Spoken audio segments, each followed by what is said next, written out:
Hello, I am in my car because I'm going grocery shopping, hashtag wife me up. And I thought that I would tell some very funny stories of what happened to me last summer because I worked at a Starbucks on a highway rest stop on the way to Boston.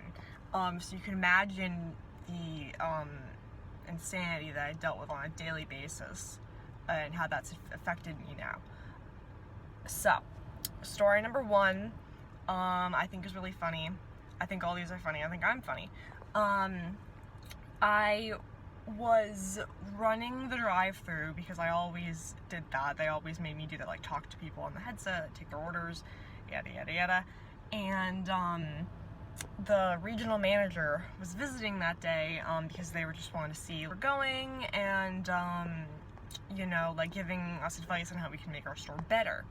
And I was doing a pretty good job, he told me, but then he was like, because it took everyone else like a little while to get the food ready and stuff, so I was just kind of like, what do I do? Well, I'm standing here with this customer, like, they're in their car just waiting, and I'm like, and he's like, you should try to talk to them more, like, strike up a conversation, and I was like, oh my god, how am I gonna do that?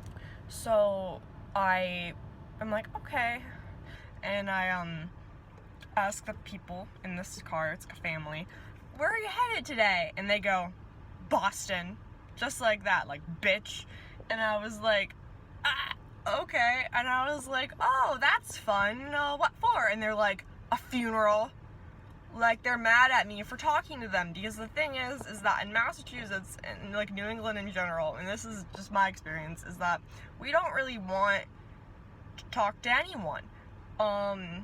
Just give us our coffee and leave us alone, and if you can't do that, then we'll go to Dunkin', where they do not care about anything. Alright, I'm kidding, but,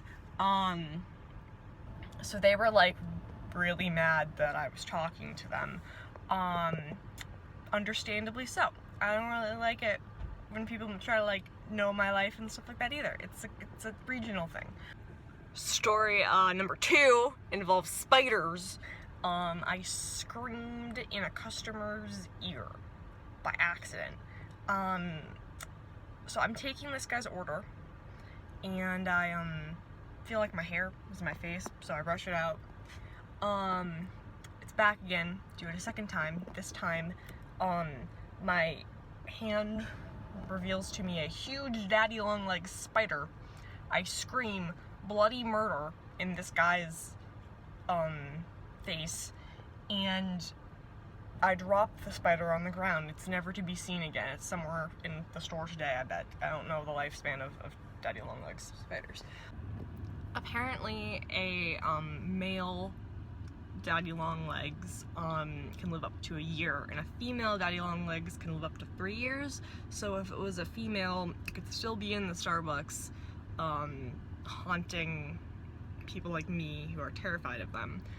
So long live daddy long legs. So imagine you're just ordering food at a fast food restaurant and your server screams in your ear like they're being murdered.